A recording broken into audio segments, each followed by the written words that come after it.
क्योंकि एक ही प्लेन है, मतलब नंबर ऑफ एटम अगर सभी प्लेनों में बराबर है तो सभी की प्रोबेबिलिटी इक्वल होगी ना स्लिप प्लेन बनने की, ठीक है। तो सभी प्लेन की प्रोबेबिलिटी इक्वल होगी स्लिप प्लेन बनने की और स्लिप डायरेक्शन की। तो जो कॉम्बिनेशन बनेगा स्लिप प्लेन और स्लिप डायरेक्शन का, उस कॉम्बिनेशन को हम क्या बोलेंगे, स्लिप सिस्टम बोलेंगे, ठीक है। अब ध्यान दो, इंपॉर्टेंट चीज अब स्टार्ट होती है।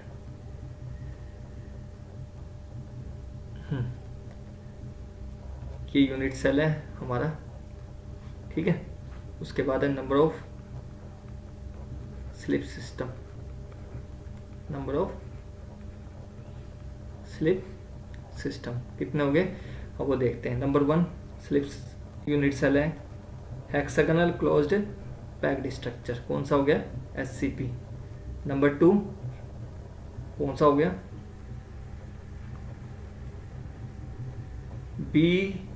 FCC।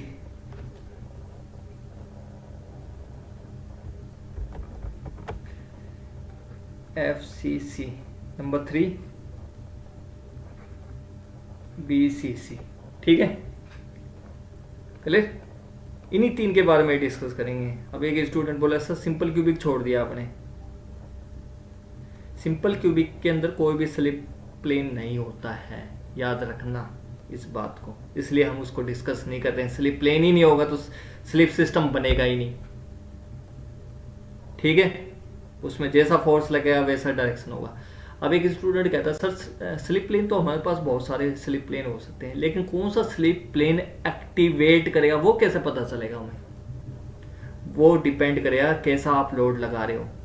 जिस डायरेक्शन में लोड लगाओगे उसी डायरेक्शन में आपका क्या होगा, डिफॉर्मेशन होगा। तो उस डायरेक्शन के अलोंग ही जो सा स्लिप प्लेन होगा जिसकी प्रोबेबिलिटी ज़्यादा होगी स्लिप प्लेन बनने की, तो उसी के अलोंग एक्टिवेट होगा और उसी डायरेक्शन में एक्टिवेट होगा। समझ गए बात, इतनी बात समझ में आई सबको? जी सर। ठीक है।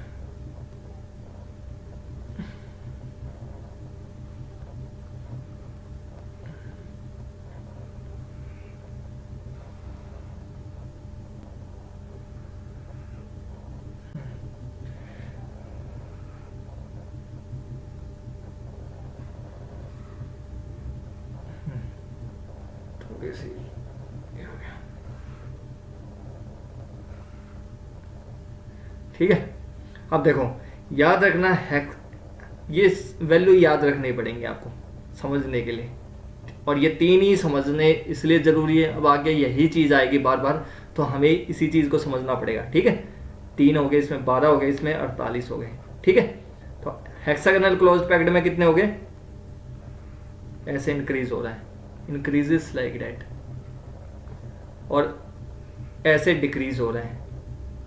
यूनिट सेल जैसे हमने पढ़े थे, डिक्रीज हो रहा है ना अल्फाबेटिकली, डिक्रीज हो रहा है अल्फाबेटिकली। याद करने का तरीका बता रहा हूँ, अल्फाबेटिकली हो रहा है ना डिक्रीज, HFB, सबसे ऊपर के H आ गया, उसके बाद F आ रहा है, B आ रहा है। यहाँ कैसे याद करोगे, 3 मल्टीप्लाई में कैसे करोगे, increases by multiplication of 4, multiplication of 4। देखो 4 या 12 4 जा 48, याद हो जाएगा। बस किसका याद रखना पड़ेगा आपको, हेक्सागोनल क्लोज्ड पैक्ड का वैल्यू याद रखनी पड़ेगी। ये मत पूछना सर ये कैसे है कैसे, ये बहुत ज़्यादा एनालिसिस हो जाएगा, ये डेप्थ में हो जाएगा। सिर्फ हमें अभी कुछ चीज़ को समझाने के लिए ये चीज़ बता रहा हूँ आपको, ठीक है। हेक्सागोनल क्लोज्ड पैक्ड स्ट्रक्चर के लिए नंबर ऑफ स्लिप सिस्टम कितने होंगे, 3 होंगे। FCC के लिए स्लिप सिस्टम कितने होंगे, 12, और BCC के लिए कितने होंगे, 48। इनकी वैल्यू याद रहेगी। कितने स्लिप सिस्टम है, स्लिप सिस्टम मतलब कोई पर्टिकुलर स्लिप प्लेन के साथ कोई डायरेक्शन देखो, इनके कॉम्बिनेशन को क्या बोलोगे, स्लिप, एक स्लिप प्लेन और एक डायरेक्शन क्या बन गया, एक कॉम्बिनेशन, मतलब एक स्लिप सिस्टम हो गया। तो ऐसे कितने हैं, 3 हैं, 3 स्लिप प्लेन है और 3 डायरेक्शन मिल रहे हैं। समझ के बाद इनको इकट्ठा बोलेंगे 3, इंडिविजुअली बोलोगे मतलब कितने स्लिप प्लेन है तो 3 हो गए, और कितने वो हो गए उस हिसाब से, जैसे अभी मैंने एग्जांपल के तौर पे आपको बताया है कैसे है, ठीक है। समझ गए, 3 12 48, ठीक है। Number 1 point.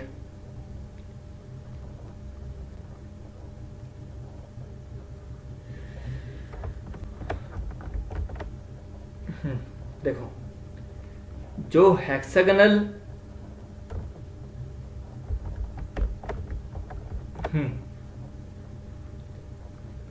जो material, the material having hexagonal close packed microstructure are very hard and brittle। याद रहेगी ये बात? जी सर। कहने का मतलब ये है, कोई भी मटेरियल जिसका मटेरियल मतलब कोई भी क्रिस्टल जिसका माइक्रोस्ट्रक्चर हेक्सागोनल क्लोज्ड पैक्ड है, इसका मतलब वो कैसा है? हार्ड है और ब्रीटल है। समझ गए बात? हार्ड और ब्रीटल मतलब इतना याद रखना, जब हार्ड कोई मटेरियल अगर हार्ड है तो वो ब्रीटल भी होगा। आगे सब चीज समझाऊंगा। हार्ड कोई भी मटेरियल अगर हार्ड है तो वो ब्रीटल क्यों होता है वो भी बात बताऊंगा। अभी के लिए सिर्फ आप कितना याद रखोगे, अगर कोई मटेरियल हार्ड है तो वो 150% वो ब्रीटल भी होगा। हार्ड के साथ हम ब्रीटल लिखते ही लिखते हैं, याद रखोगे ये बात? जी सर। तो इसका मतलब है कोई भी मटेरियल जिसका हेक्सागोनल क्लोज पैक्ड माइक्रोस्ट्रक्चर, अभी हमने ये पढ़े हैं जब भी तो मैं इसके बारे में डिस्कस कर रहा हूँ, अदरवाइज मैं डिस्कस करता इनके बारे में, इसलिए डिस्कस कर रहा हूँ क्योंकि ये आगे जैसे हमें डिफरेंट फेजेस पढ़ेंगे, किसका माइक्रोस्ट्रक्चर कैसा है, तो ये प्रॉपर्टी पता होंगी जब भी तो हम फील कर पाएंगे ये मटेरियल कैसा होगा हमारा, है ना। तो the material which is having hexagonal close packed microstructure are very hard. Hard है तो इसका मतलब वो ब्रिटल भी। आप इसको समझते हैं कैसे? पहले एक मैं सारे लिख दूं, उसके बाद आपको अच्छे से समझ में आएगा। नंबर 2, जो मटेरियल हैविंग, सेकंड कौन सा? एफसीसी है ना, जिसका एफसीसी माइक्रोस्ट्रक्चर है, having very good ductility,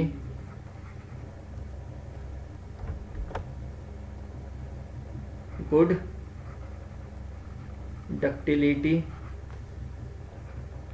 but moderate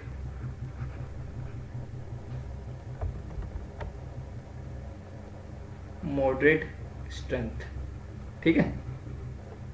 number 3 discuss करूंगा मैं, ये अभी एक बार लिखने दो। The material having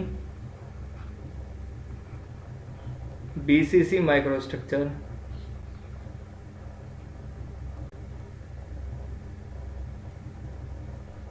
having moderate ductility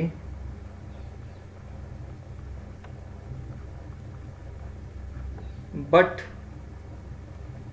good strength। अब देखो, याद रखना जब भी मैं कहता हूं कोई मटेरियल, जैसे एग्जांपल के तौर पे मैं कहूं कोई मटेरियल सॉफ्ट है, क्या कहूं मैं?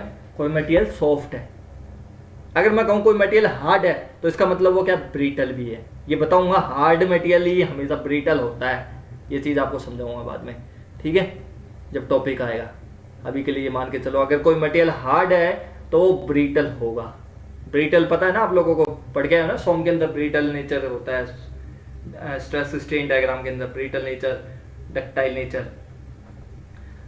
अगर कोई मटेरियल सॉफ्ट है, ध्यान से समझना इस बात को, अगर कोई मटेरियल सॉफ्ट है तो वो कैसा होगा? डक्टाइल होगा, डक्टिलिटी ज़्यादा होगी उसकी। मतलब सॉफ्ट है वो इजीली वायर की फॉर्मेशन हो सकती है whenever external force are applied on it, तो ईजिली उसको उतनी आसानी से हम डिफॉर्म कर सकते हैं। यही मतलब हो गया ना, कोई मटेरियल अगर सॉफ्ट है तो अगर हम बाहर से एक्सटर्नल फोर्स लगाएं, उसका परमानेंट डिफॉर्मेशन करेंगे तो वो कितना आसानी से परमानेंट डिफॉर्मेशन हो जाए, वो कितने आसानी से वो वायर के अंदर कन्वर्ट हो जाए, तो इसका मतलब वो क्या? डक्टाइल है, डक्टिलिटी अच्छी है उसकी। समझ गए बात? मतलब गुड डक्टिलिटी मतलब वो मटेरियल के साथ सॉफ्ट है, समझ गए? मॉडरेट स्ट्रेंथ, स्ट्रेंथ क्या होती है? स्ट्रेंथ क्या बोलते हो? किसी भी मटेरियल की अच्छी स्ट्रेंथ है या मतलब बेकार स्ट्रेंथ है, कैसे पता चलता है? सहने की क्षमता से स्ट्रेंथ। हाँ, देखो कोई मटेरियल पे हम बाहर से एक्सटर्नल लोड लगाए, वो कितनी देर तक वो अपने आप को रेजिस्ट कर पाता, फेलियर होने से रेजिस्ट कर पाता है, तो वही तो स्ट्रेंथ होगी।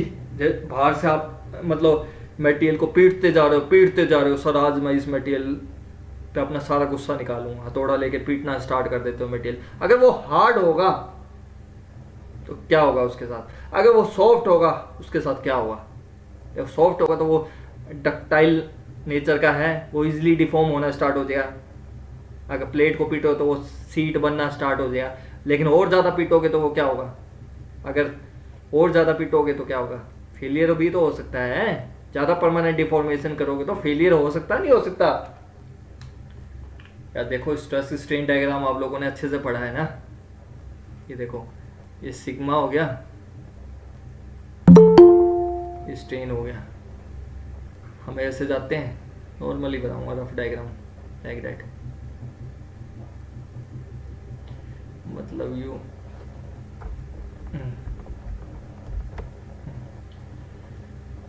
ऐसे एक बार नीचे आते हैं, फिर उसके बाद ये चले गए, यहाँ फ्रैक्चर हो रहा है ना। यहाँ क्या हो रहा है? फ्रैक्चर हो रहा है। अगर ज़्यादा, ये मान लो इलास्टिक लिमिट है, ये क्या है? इलास्टिक है। इसके बाद क्या होगा? परमानेंट डिफॉर्मेशन होगा, परमानेंट डिफॉर्मेशन, यही तो होगा। अगर देखो परमानेंट डिफॉर्मेशन कितना कर सकते हो, वही तो डक्टिलिटी बताएगा। अगर अच्छी डक्टिलिटी होगी तो कोई भी मटेरियल आसानी से क्या होगा? डिफॉर्म हो सकता है।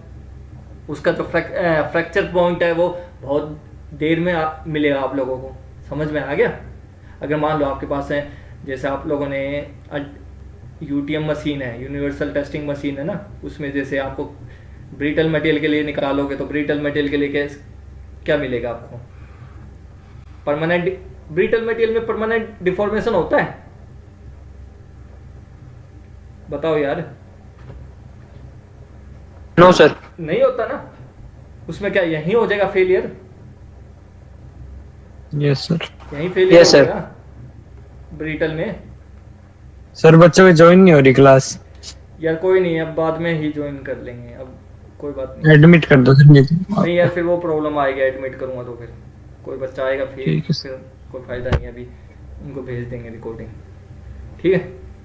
अब देखो, पहला क्या है? मैंने बताया कोई मटेरियल अगर सॉफ्ट है, सबसे ज़्यादा सॉफ्ट कौन सा है मटेरियल? एफसीसी है, बीसीसी है? जिसका माइक्रो स्ट्रक्चर अगर एफसीसी है तो वो ज़्यादा सॉफ्ट है या बीसीसी वाला ज़्यादा सॉफ्ट है? सर बीसीसी वाला। बीसीसी वाला। देख लो, मॉडरेट लिखा हुआ मैंने। मॉडरेट का मतलब नहीं, एफसीसी वाला सर। सेकंड। तो आगे से अगर आपको कोई बोल दे, ये बात बोल दे, सर ये मेरे पास कोई सॉलिड मटेरियल है, मतलब ये मेरे पास कोई क्रिस्टल है सर इसका माइक्रो स्ट्रक्चर क्या है? एफसीसी है, तो आप क्या समझोगे? इसको मैं थोड़ा मार के इसको मैं ज़्यादा परमानेंट डिफॉर्मेशन कर सकता हूँ। मतलब आप परमानेंट डिफॉर्मेशन क्यों करते हो? फोर्जिंग में आप लोगों ने पढ़ा है, फॉर्मिंग वाला चैप्टर पढ़ा है डब्ल्यूटी में। ये भगवान, अब तक पढ़ा भी तो कुछ नहीं है। मेन बात यही है, आपके फंडे तो जीरो हैं। फॉर्मिंग नहीं पढ़ी आप? फोर्जिंग करते हो, एक्सट्रूजन करते हो। फोर्जिंग में हथौड़ा मारते हो, कोल्ड वर्किंग, हॉट वर्किंग, ये नहीं पढ़े आप लोगों ने? फंडे आपके क्लियर नहीं है, फिर कहते हो सर आप पढ़ा दो। अब फंडे तो होने चाहिए सही है।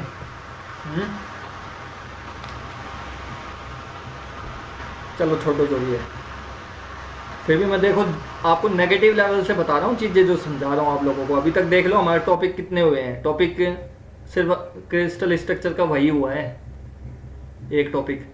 Types of crystal structure, atomic packing factor, atomic radius है, कोऑर्डिनेशन नंबर, फर्स्ट यूनिट, यही हुआ है।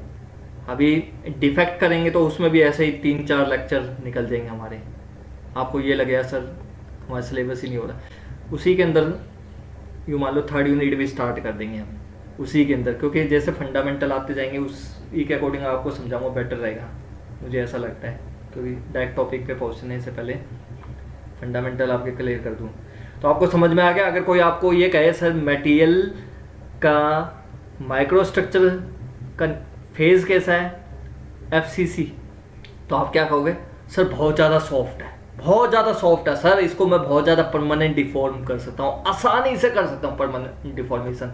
गुड डक्टिलिटी यही तो है, मैंने बताया कोई मटेरियल सॉफ्ट है तो उसकी डक्टिलिटी उतनी ज़्यादा होगी, डक्टिलिटी ज़्यादा मतलब उसको आसानी से परमानेंट डिफॉर्मेशन कर सकते हो इंटू वायर्स और इंटू सीड्स। समझ गए बात? ठीक है। मॉडरेट स्ट्रेंथ, स्ट्रेंथ मतलब सहने की शक्ति। बाहर से हथौड़ा पीट रहे हो, कितना वो बियर कर रहा है, अपने आप को परमानेंट डिफॉर्मेशन होने में कितना अपोज कर रहा है, यही तो मतलब हुआ। बाहर से कोई हथौड़ा मार रहा है तो कितना आप सह रहे हो, सह रहे हो मतलब अपने आप को अपोज तो कर रहे हो अंदर वाली। जैसे अभी आप लोगों की इम्यूनिटी क्या है? आपकी स्ट्रेंथ है, आपकी बॉडी की स्ट्रेंथ है इम्यूनिटी।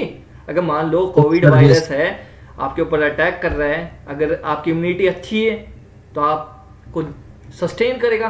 कब तक सस्टेन कर पाएगा ये नहीं पता सर, डिफॉर्मेशन होगा कहीं ना कहीं तो जाके फ्रैक्चर हो जाएगा। अगर ज़्यादा वो आपकी इम्यूनिटी वीक हुई, अगर इम्यूनिटी वीक हुई जस्ट लाइक ब्रिटल, तो क्या होगा?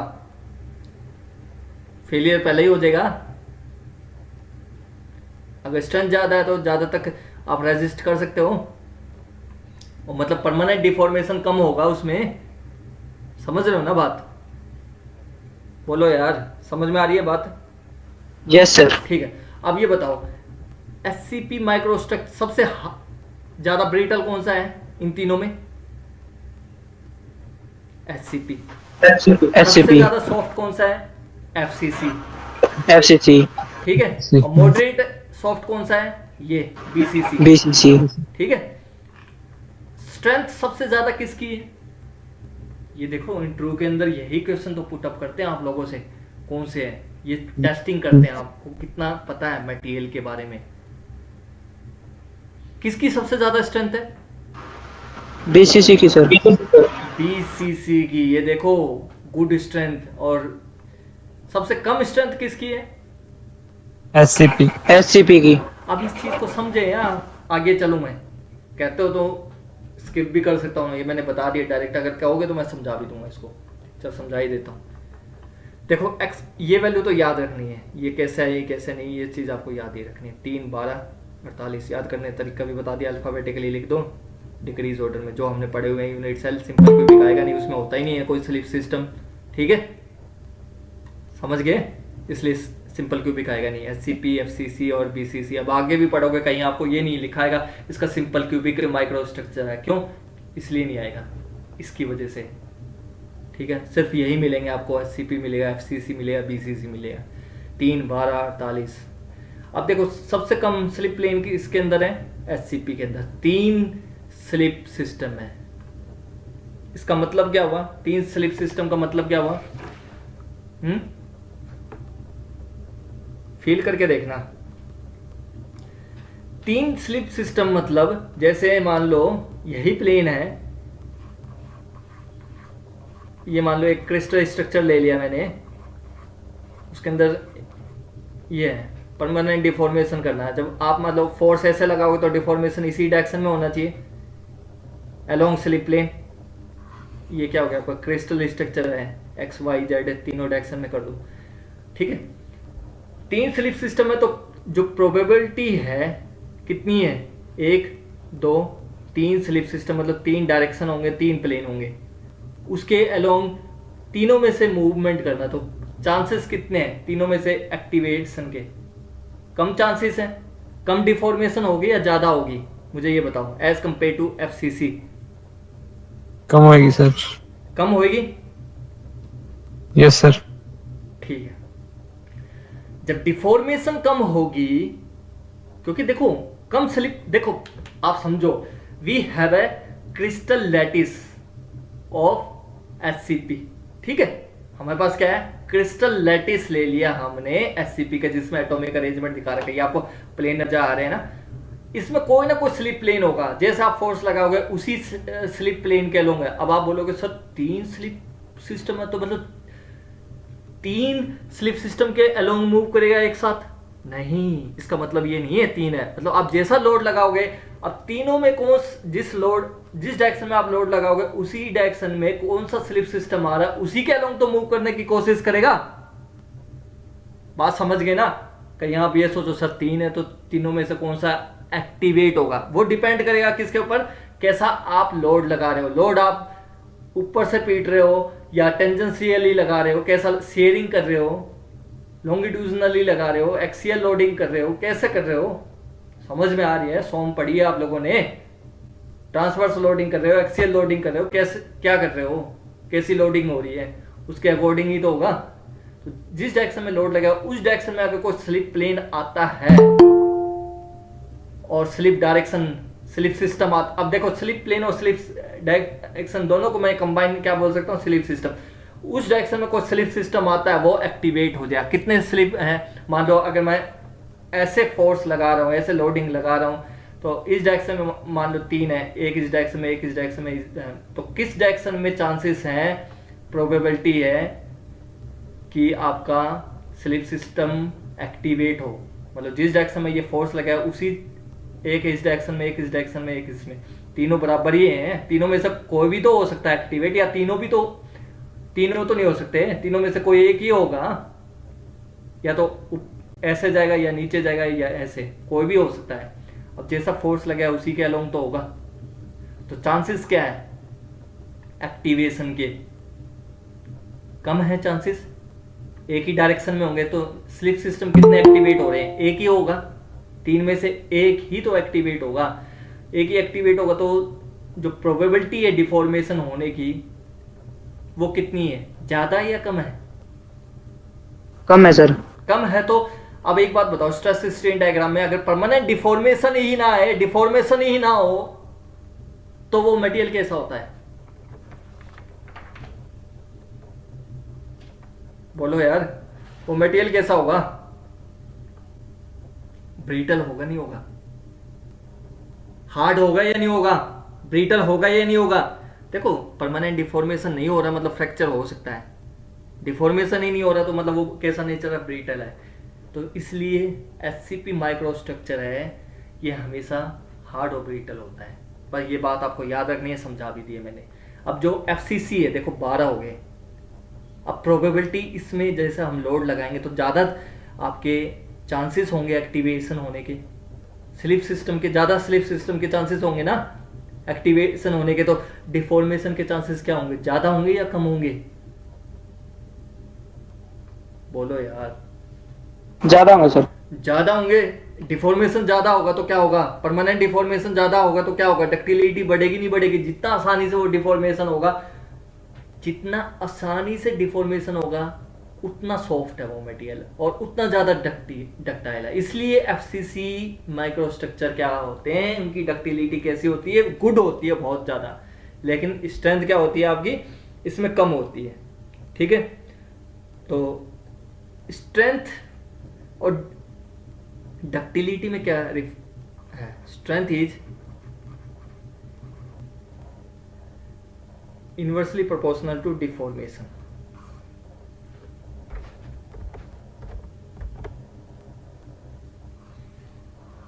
समझ गए? स्ट्रेंथ बढ़ेगी तो डिफॉर्मेशन नहीं होगा, यही तो मैं बता रहा हूं, रेजिस्टेंस को ही तो बोलते हैं। स्लिप सिस्टम डिस्कस किया था, समझ में आ गया? स्लिप सिस्टम क्या होता है, कॉम्बिनेशन होता है। ठीक है, कॉम्बिनेशन होता है किसका, स्लिप प्लेन और स्लिप डायरेक्शन। हाँ, मतलब किसी पर्टिकुलर यूनिट सेल के अंदर देख रहे हैं, किसी पर्टिकुलर स्लिप प्लेन में देखा और किस डायरेक्शन, उस प्लेन के अंदर किस डायरेक्शन में हम जा रहे हैं, इस कॉम्बिनेशन को क्या बोलोगे आप, स्लिप सिस्टम। तो मैंने आपको बताया था कितने स्लिप सिस्टम हो सकते हैं किसी यूनिट सेल में। जैसे मैंने एग्जांपल के तौर पे बोला कि किसी पर्टिकुलर यूनिट सेल के अंदर 4 स्लिप प्लेन है, हो सकते हैं 4 हो सकते हैं, 5 हो सकते हैं, ज़्यादा भी हो सकते हैं। अब देखो फील करके देखो, कोविड-19 वाला वायरस है, अगर आपकी इम्यूनिटी स्ट्रॉन्ग होगी क्या वो आपको अटैक कर पाएगा अंदर तक? अटैक नहीं कर पाएगा तो आपके अंदर, आपके माइक्रोस्ट्रक्चर में बदलाव क्या करेगा, आपकी बॉडी के अंदर बदलाव क्या करेगा? बदलाव नहीं करेगा तो आप प्रोटेक्टेड हो। Yes sir. तो इम्यूनिटी होना क्या आपकी स्ट्रेंथ है। तो डिफॉर्मेशन नहीं कर पा रहे हैं वायरस, इसका मतलब क्या है, आपकी स्ट्रेंथ ज़्यादा है। यही होगी मतलब है, यही मतलब यस हुआ ना। सर। तो इसका मतलब क्या है, अगर डिफॉर्मेशन ज़्यादा हो रही है तो स्ट्रेंथ क्या है, कम है। डिफॉर्मेशन पर देखो, इसमें डिफॉर्मेशन क्या हो रहा है, डक्टाइल है तो डिफॉर्मेशन ज़्यादा हो रहा है, ज़्यादा हो रहा है या नहीं हो रहा, ज़्यादा होगा डिफॉर्मेशन तो स्ट्रेंथ यस क्या सर। होगी, कम होगी। इसलिए मैंने मॉडरेट लिखा है, ज़्यादा नहीं लिखी। बट इसके कंपैरिजन में क्या है, इसमें तो डिफॉर्मेशन हो ही नहीं रहा। तो इसमें स्ट्रेंथ क्या होगा, इसमें तो है ही नहीं, ज्यादा डिफॉर्मेशन होगी ही सर। एग्जिस्ट नहीं करते तो स्ट्रेंथ की तो बात ही खत्म होगी। जब ये एग्जिस्ट ही नहीं करता डिफॉर्मेशन, तो स्ट्रेंथ कहाँ से आ गया। स्ट्रेंथ तो टेस्टिंग ही नहीं हुई है। टेस्टिंग किस में होगी, सी में तो होगी टेस्टिंग, एफसीसी और बीसीसी में। तो इसमें तो डिफॉर्मेशन हो ही नहीं रहा, इलास्टिक हो रहा है, उसी के बाद फ्रैक्चर हो रहा है, तो स्ट्रेंथ की तो बात ही नहीं कर सकते इसके अंदर। लेकिन इसके अंदर तो बात कर सकते हैं, मॉडरेट स्ट्रेंथ है। क्यों, क्योंकि इसमें डिफॉर्मेशन ज़्यादा हो रहा है। डिफॉर्मेशन ज़्यादा हो तो स्ट्रेंथ क्या होगी, कम होगी एज कंपेयर टू बीसीसी। लेकिन बीसीसी माइक्रोस्ट्रक्चर में कितने, 48। आप फील करके देखो, फील करके देखना, 48 मतलब कितने कितने ज्यादा, 48 as compare to FCC, SCP hexagonal closed packing और फेस सेंटर्ड क्यूबिक और बीसीसी माइक्रोस्ट्रक्चर में देखो 48 मतलब कितने हो गए, 4 गुना ज्यादा हो गए। तो स्लिप सिस्टम एक्टिवेशन की टेंडेंसी की ज्यादा होगी, बोलो यार। स्लिप सिस्टम किस में ज्यादा होंगे, सबसे ज्यादा बीसीसी में। जब स्लिप सिस्टम ज्यादा होंगे तो क्या चांसेस होंगे, एक्टिवेशन के चांसेस किस में ज्यादा होंगे, बीसीसी में या एफसीसी में ज्यादा, या किस में होंगे, बीसीसी में सर। अब फील करना, अभी क्लाइमेक्स बाकी है इसका। देखो एफसीसी में कितने थे, 12 तो कम ही है।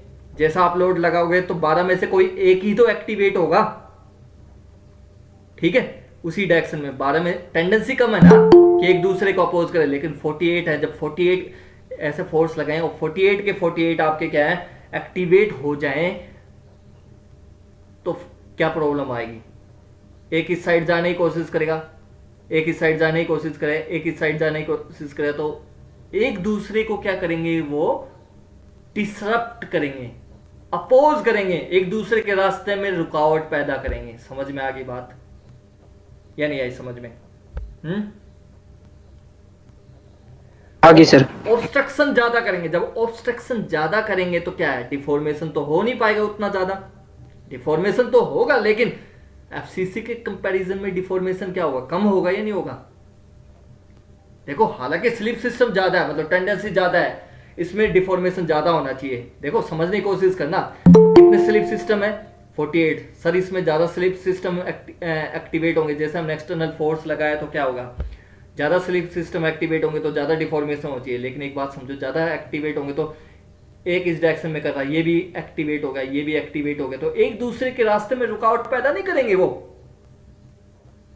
बीच में आ गया, वो कहता है मैं इस डायरेक्शन में जाऊंगा, वो कहता है इस डायरेक्शन में जाऊंगा, मेरा स्लिप प्लेन ये है, इस डायरेक्शन में जाऊंगा, लोड हमने ऐसे लगाया तो इस डायरेक्शन में जाऊंगा। एक कहता है ऐसे जाऊंगा, एक कहता है ऐसे जाऊंगा, एक कहता है ऐसे जाऊंगा, एक कहता है ऐसे जाऊंगा, एक कहता है ऐसे जाऊंगा। कैसे भी जाओ, जब इसको ऐसे जाना तो ये बीच में नहीं आ जाएगा।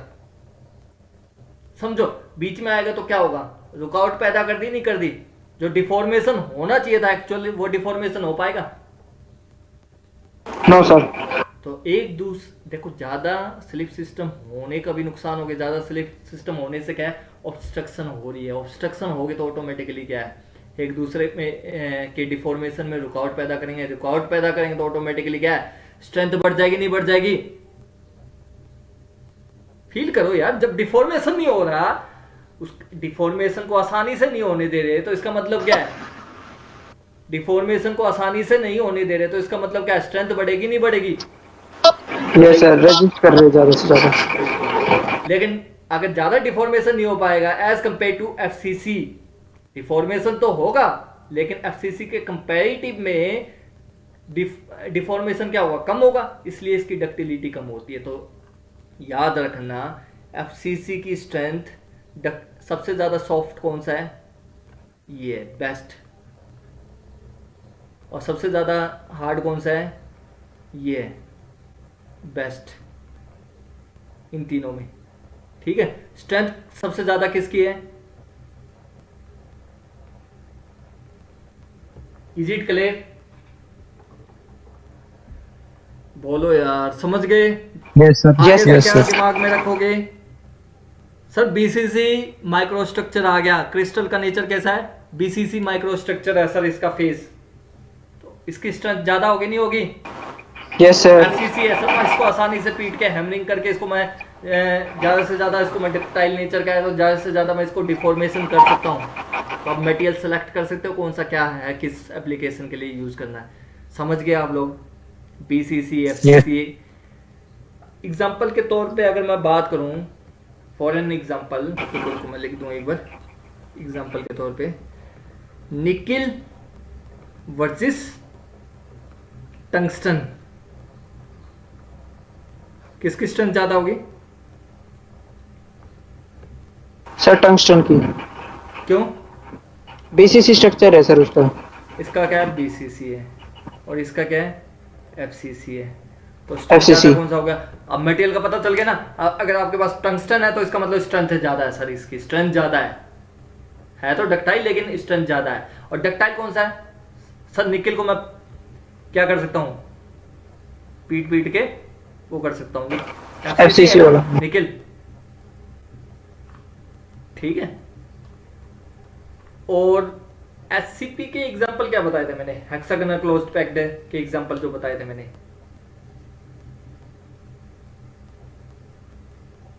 सिंपल क्यूबिक का क्या एग्जांपल था, अल्फा पोलेनियम। बताया था ना, कुछ ज्यादा वो करे तो उसको पोलेनियम दे दो। एक बूंद से कितने लोग, मिलियंस ऑफ, एक बूंद इसकी अगर पानी में मिला के दे दें या एटमॉस्फेयर में भी डाल दें, एक बूंद को स्प्रे कर दें, तो मिलियंस ऑफ पीपल क्या हो सकते हैं, डाई हो सकते हैं, इतना खतरनाक है। अल्फा और लिखा था मैंने, बताया इसको, इसका कोई ज़्यादा रोल नहीं है, सिर्फ पोलेनियम याद रखो, पोलेनियम में ऐसा होता है। अल्फा ये याद रखना एट रूम टेम्परेचर होता है। अल्फा का मतलब क्या होता है, जिसके साथ भी मैं अल्फा लगाऊं आगे समझ में आएंगी ये चीज़ें, इसलिए मैंने उस टाइम बताया नहीं था। अल्फा मतलब एट रूम टेम्परेचर, ठीक है। अब मुझे कोई हेक्सागोनल क्लोज्ड पैक्ड का बताएंगे एग्जांपल क्या था हमारा, हेक्सागोनल क्लोज्ड पैक्ड के एग्जांपल क्या थे, कोई फार्मूला बताया था मैंने एससीपी का, लिखवाया था क्या मैंने, या दोबारा बताऊं। नो सर नहीं लिखवाए थे। रुको देखने दो मुझे बुक में। सर कोऑर्डिनेशन नंबर तक हुआ था ये एससीपी का। हाँ, इसमें यही बताना है, एटॉमिक रेडियस आपके सिलेबस में नहीं है, नहीं तो मैं बता देता। लिखो फिर आज इसके एग्जांपल बताए होंगे यार, ऐसी बात हो ही नहीं सकती। Magnesium, alpha, titanium, zinc, zirconium, beryllium and cadmium, ठीक है। इसको याद कैसे करोगे,